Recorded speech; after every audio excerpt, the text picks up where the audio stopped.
Hello and welcome to my channel. కష్టమైన సుఖమైన విక్కీ పద్మావతి ఎప్పుడు కలిసి ఉంటారనుకునే లోపే కథలోకి సెకండ్ హీరోని దించారు. తన వల్ల కథ ఎలా మలుపు తిరిగిపోతుందో తెలుసుకోవాలంటే మన ఛానల్ని ఇప్పుడు సబ్స్క్రైబ్ చేసుకోండి. పద్మావతి అరవిందం తీసుకుని వెళ్తూ ఉంటే మురళి తన వెనక్కి పడుతూ ఉంటాడు. అరవింద పరిగెత్తలే కలిసిపోతూ, పద్మావతి ఇక నా వల్ల కాదు, నువ్వు ఇక నుంచి వెళ్ళిపో, లేదంటే ఆ నీచి నేనేం చేస్తాడేమో అంటూ అరవింద భయపడుతూ చెప్తూ ఉంటే పద్మావతి, లేదు వదిన, మిమ్మల్ని ఇలా వదిలేసి వెళ్ళలేను, ఏం జరిగినా ఇద్దరు కలిసి ఎదుర్కొందామా అంటూ మురళి వైపు చూస్తూ ఉంటే అంతలో మురళి వచ్చి అరవింద చేపట్టుకుంటాడు. పద్మావతి మురళి నుంచి అరవిందను వదిలించాలని ట్రై చేస్తూ ఉంటే మురళి పద్మావతి వైపు కోపంగా చూస్తూ, రానమ్మా, రా వెళ్దామా అంటూ తన చేపట్టుకొని లాగుతూ ఉంటాడు. పద్మావతి మురళికి అడ్డంగా వచ్చి, వదిన చేయి వదులు, లేదంటే నేనేం చేస్తాను నాకు తెలియదు అంటూ పద్మావతి కోపంగా అంటూ ఉంటే మురళి పద్మావతి మాటలు పట్టించుకోకుండా అరవిందను అక్కడి నుంచి తీసుకువెళ్లాలని తన చేపెట్టుకొని లాగుతూ ఉంటాడు. దాంతో పద్మావతి కోపం వచ్చి మురళి కాలర్ పట్టుకుంటూ, నీకు చెప్తుంటే అర్థం కావడం లేదా అంటూ ఒక్కసారిగా మురళిపై చేయి చేసుకుంటుంది. దాంతో మురళి పద్మావతి వైపు కోపంగా చూస్తూ తనపై చేయుతాడు. పద్మావతి మురళి చేతిని గట్టిగా పట్టుకుంటూ, నీ ప్రాణాలు కాపాడుకోవాలంటే ఇక్కడి నుంచి వెళ్ళిపో, లేదంటే ఇక్కడే దిక్కులేని చావు చేస్తావు చూడ అంటూ పద్మావతి బెదిరిస్తూ ఉంటే మురళి, పద్మావతి నువ్వు నన్నేం చేయలేవు, రానమ్మా, రా వెళ్దామా అంటూ తన చేపట్టుకుని లాగుతూ ఉంటే అరవింద మురళి చేయి వదిలించుకోవడానికి ట్రై చేస్తూ పద్మావతి పద్మావతి అంటూ పిలుస్తూ ఉంటే పద్మావతి అరవింద చేయి వదిలించడానికి ట్రై చేస్తూ ఉంటే మురళి మాత్రం అరవింద చేయి గట్టిగా పట్టుకొని అక్కడి నుంచి లాక్కు వెళ్ళాలని ట్రై చేస్తూ ఉంటాడు. అంతలో రౌడీలు కూడా అక్కడికి వస్తారు.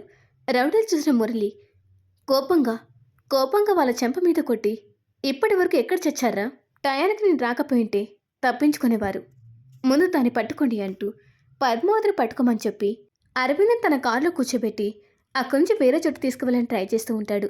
పద్మావతి మురళి కారుకు అడ్డుగా వస్తూ తన్ని వెళ్ళనివ్వకుండా ఆపుతూ ఉంటే అక్కడే ఉన్న రౌడీలు పద్మావతి చేపట్టుకుని పక్కకు తీసుకుని వెళ్తూ ఉంటాడు.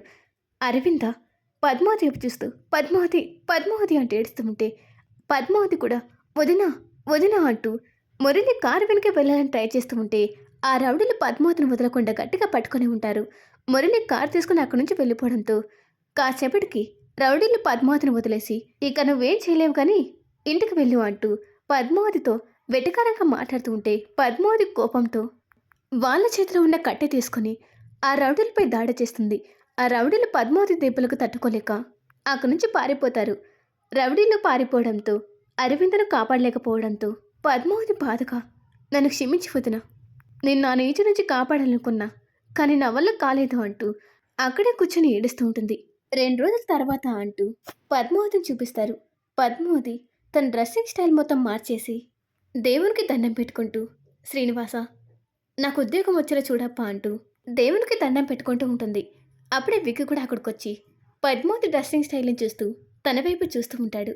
పద్మావతి నేను ఉద్యోగం కోసం వెళ్తున్నా అంటూ విక్కీకి చెప్తుంది.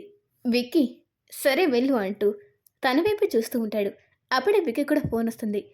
మీరు ఇంటర్వ్యూకి వస్తున్నారు కదా అంటూ ఫోన్ వస్తుంది. విక్కీ కూడా వస్తున్నా అంటూ తను కూడా జాబ్ కోసం బయలుదేరతాడు. ఇటు సెకండ్ హీరోని చూపిస్తారు. కోట్లాది ఆస్తులకి ఒకే ఒక్క వారసుడు అనుకుంటా, అందుకే గ్రాండ్గా ఆయన్ని మనకు పరిచయం చేస్తారు. నాకు తెలిసి ఇప్పటి నుంచి పద్మావతిని, ఈ సెకండ్ హీరోని మన విక్కీ, వీళ్ళ ముగ్గురి మధ్య జరిగే కథని ఎక్కువ చూపించవచ్చు. మీరు కూడా తనకి అలవాటు పడిపోండి. ఇక మళ్ళీ మనం కథలోకి వెళ్తే మన సెకండ్ హీరో జిమ్ చేస్తూ ఉంటే వాళ్ళ అమ్మగారు వచ్చి, నీకు ఇంత వయసు వచ్చింది, ఇంకా ఎందుకు మీ అబ్బాయి పెళ్లి చేసుకోవడం లేదని నన్నందరూ అడుగుతున్నారా, పెళ్లి చేసుకోవచ్చు కదా అంటే ఆ మాటకు సెకండ్ హీరో, ఏంటమ్మా అందరూ అడుగుతున్నారని పెళ్లి చేసుకోవాలా, నా మనసుకు నచ్చిన అమ్మాయి దొరకాలి కదా, నా మనసుకు నచ్చిన అమ్మాయి కనిపించగానే వెంటనే పెళ్లి చేసుకుంటాను, అప్పటి వరకు కాస్త ఓపిక పట్టు సుగుణ అంటాడు.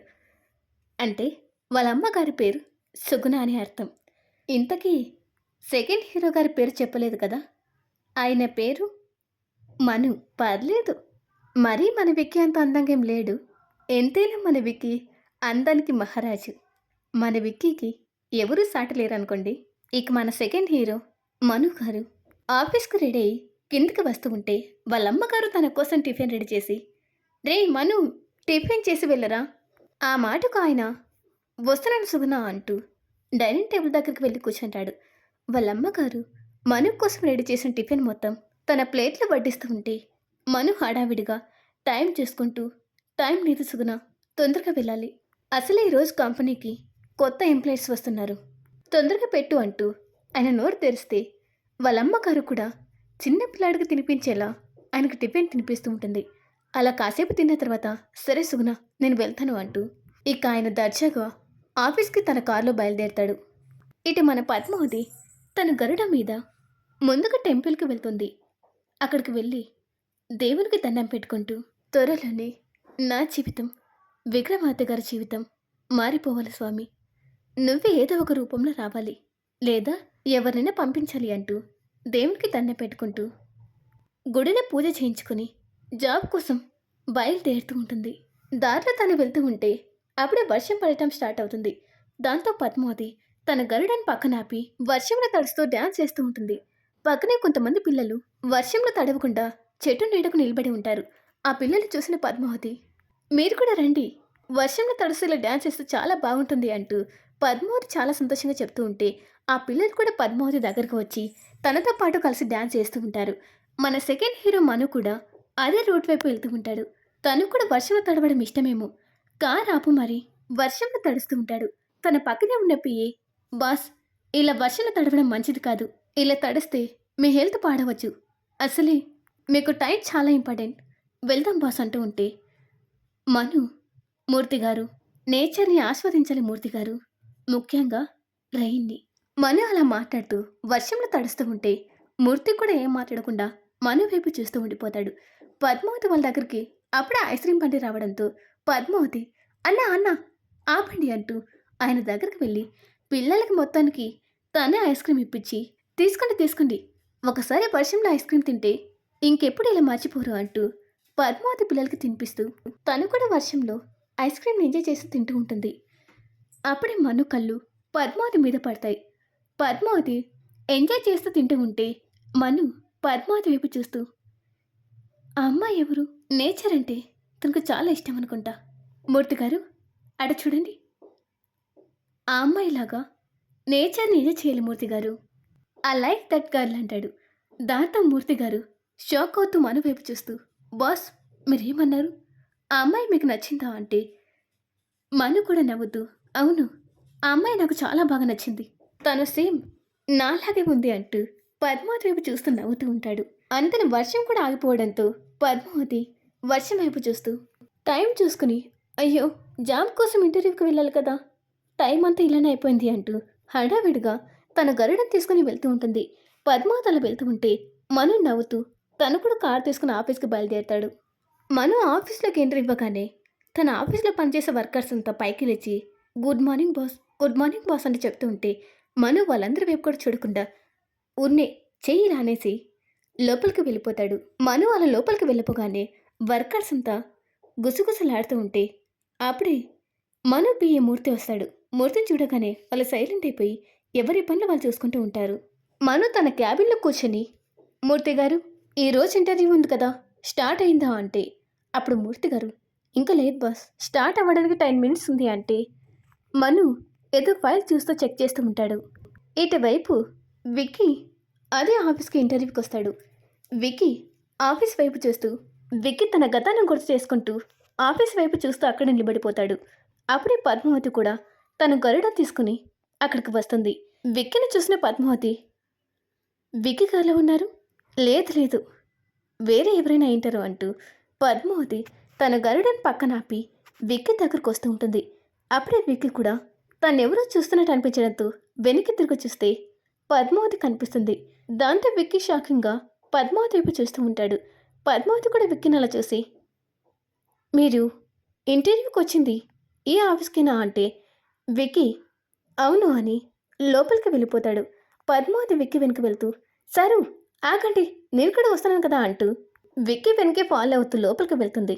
అప్పుడే మూర్తి అక్కడ రావడంతో విక్కీ హలో సార్ అంటూ మూర్తి వైపు చూస్తూ సెకండ్ ఇస్తాడు.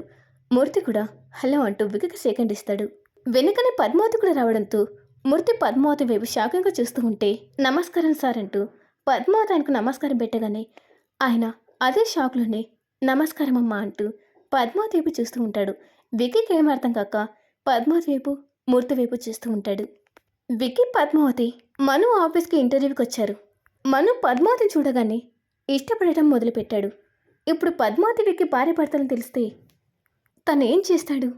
ఇంతకీ విక్కీ పద్మావతికి మను కంపెనీలో జాబ్ దొరుకుతుందా? విక్కీ తన అమ్మని ఎప్పుడు కలుసుకుంటాడు? ఇలాంటి ప్రశ్నలన్నిటికీ సమాధానం దొరకాలంటే మన ఛానల్ ఇప్పుడే సబ్స్క్రైబ్ చేసుకోండి.